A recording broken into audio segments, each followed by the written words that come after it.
I'm happy to talk to Oriana Bandiera today, who is a professor of economics at the London School of Economics and who will give a talk later on about incentives for public service delivery.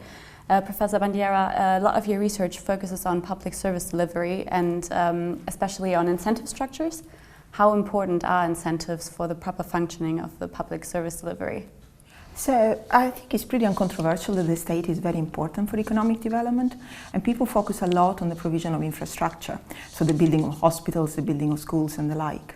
But of course, all this infrastructure is pretty useless if you don't have people, competent and motivated people to operate it.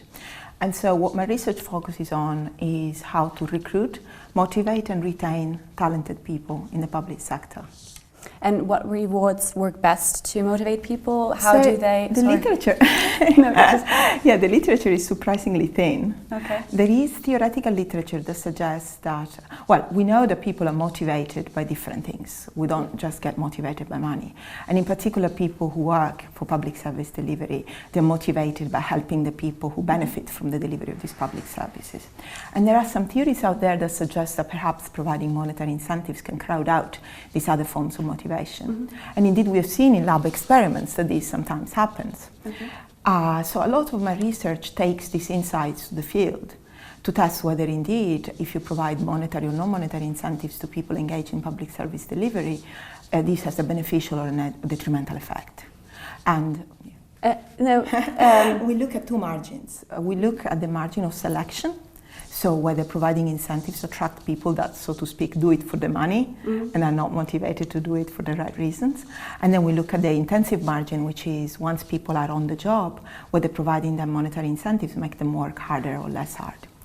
And in both cases, we find these are field experiments which we run in Zambia, one in collaboration with an NGO and one in collaboration with the Ministry of Health for the recruitment of nurses.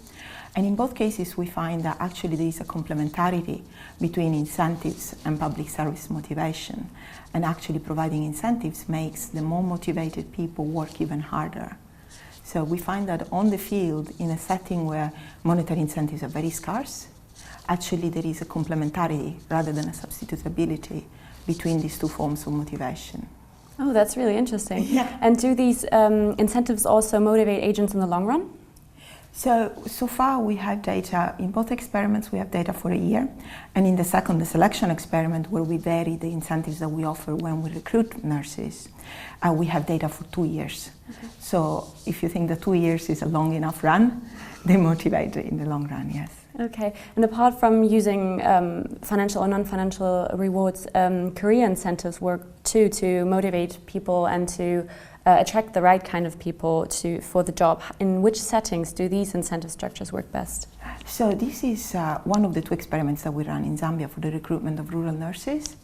And what we discovered is that there is a lot of unused talent in rural areas. These are people with grade 12 education who are working as subsistence farmers, essentially.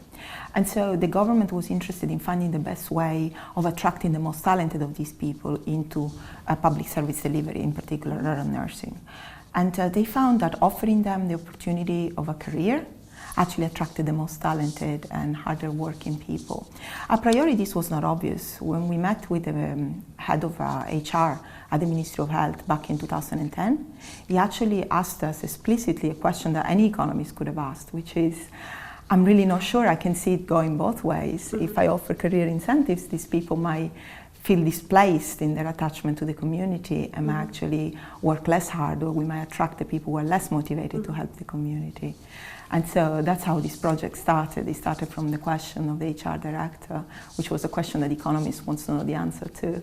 And we found that the answer is actually offering career incentives attracts very motivated and hardworking people.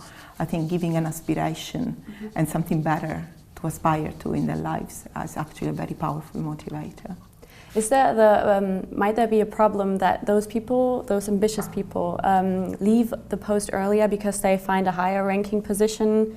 Absolutely, that's actually part of the deal, right? If you offer career incentives, then you have to deliver on the promise. Of course, it doesn't apply to everybody. It's like any tournament in any firm or in any organization. You always have promotion prospects, but only a small number of people get promoted. And it is the possibility of being promoted that makes you work harder. Of course, there is a higher possibility that people recruited with career incentives move on.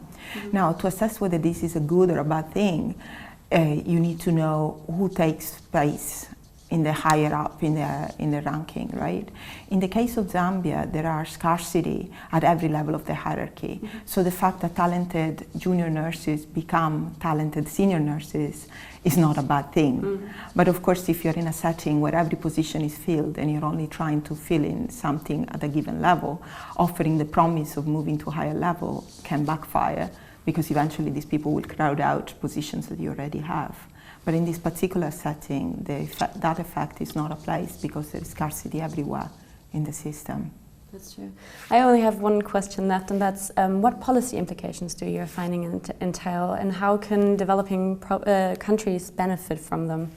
I think actually the policy implications apply equally to developing and developed countries, because there is all this debate about not paying teachers enough, for instance, because if you pay teachers much, then you attract bankers. We hear this debate both, in the UK and in other developed countries. I think the research is kind of, I like to think it's got a more universal message, which is that at the level at which these people are paid, increasing their pay a bit does not backfire. And it can actually motivate people more and attract more motivated people into public service delivery. Thank you very much for taking the time, and I hope you enjoy the rest of the conference. You're very welcome.